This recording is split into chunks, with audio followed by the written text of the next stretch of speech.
All right, it is time for Top Talkers. We've got a great panel joining us this morning. Trisha Owens from Magic 100, Steve Gregory joining us from Bob FM. Great to have you here, and Sandy Sharkey as well from Bob FM. Okay, I have to give them credit. Wicked Wanda, we're talking about it. They've gotten a lot of talk about this. They are a sex shop in the gay village, and they have what is now become an interesting window display of sexually explicit. I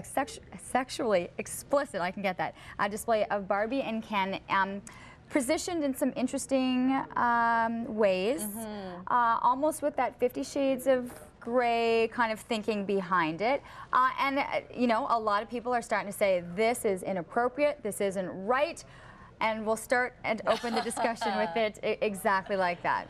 All right, so they're getting a lot of publicity, which I think was likely the goal. They're a new shop, right, that is setting up, so they're definitely getting a lot of talk. Yeah, it might be slightly inappropriate to use Ken and Barbie in such a way. It's getting me all flustered. I don't even know. Slightly inappropriate? Yeah, that's not what Ken and Barbie are meant for. Did you see the positions they put these two I in? did. Look how red my face is going. These positions are quite, there's a lot of S&M, I would say, associated, and leather. Spaghetti and meatballs? Yes. There seems to be kind of other toys associated with it. I mean, they have really gone to the extreme. It is the extreme, and it's right at kids' height, too. So usually the rule of thumb is if you're walking your kid down the street, if you have to explain to them something that puts you in a difficult position, talking about that topic, probably not a good idea. Yeah. You're shaking your head, yeah. Well, I saw the video.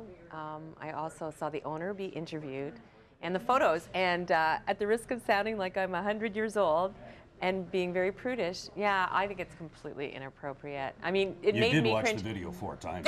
But I also use this as a marker. If Steve Gregory thinks it's inappropriate, it's inappropriate, because he's got a really, really high bar there. So. Especially this time of year, too, right? I mean, the argument is made that families are out and they're doing a lot of window shopping, and I just... not good. Yeah, the thing that actually got me out of this article is right at the very end. It says, we're a sex shop in the gay village, so community standards are going to be different here. And this is something that I kind of took a step back and said, I don't understand that, because we have a ton of gay families who have children as well, who are going to be walking with their children past this shop. Don't want to expose them to that. It's the same thing. That seemed to bother me a little bit more. Well, does that statement? It has nothing to do with gay, though. The positions that they've got Barbie and Ken in, first of all, aren't gay. They're just in positions that, you know, should probably not be in the middle of a window. Right. Unless you're in Amsterdam. And what they can't own that section of Unless you're in Amsterdam. Then anything goes. Well, then, yeah. and Wicked Not Wanda. that I've ever been to Amsterdam. Sorry, Sandy. Wicked Wanda, as far as I know, doesn't own that sidewalk. You know, I mean, anybody. They're saying we should be able to get away with it because we're in a gay community. You know, people walk up and down every street in the city with their children, and I think if you haven't checked out the pictures, you should probably check them out, because I think anybody involved in this conversation, anybody watching this show right now, would agree that this is well beyond any level of taste and embarrassing, and yeah, it would be difficult to explain this to your kids, but they did it as a marketing ploy, and it's working. It's simple to explain. I mean, the positions are, if you could think of any numerical position that you've ever heard about, that's what they are. Indeed, You and I think see it, Sandy. you really don't. Again.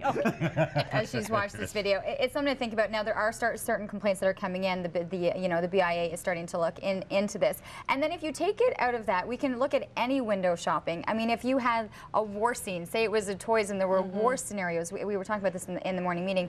Do you think anything that creates a dialogue like this should be reported and changed in any type of a window display? Well, I mean, right now we're talking sex, but it could be anything graphic when it comes to violence or war, anything like that. If you're hiding cigarettes in stores, why would you show this?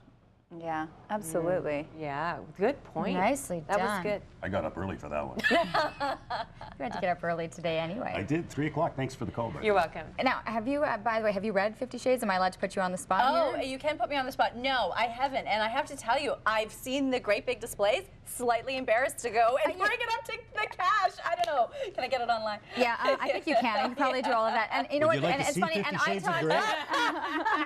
And you know what? I talked openly about reading the book. books and finding the entertainment value in it. I just don't think this is a fair reflection either of saying that this is the theme looking into this window display as well. Yeah. Is this what they're trying to say? Thank you. Well, they're saying it's kind of got inspired by that 50 Shades of Grey. A lot of it was Thank you inspired so by much that. to our panel, Sandy and Steve Gregory and Trisha Owens all joining us this morning.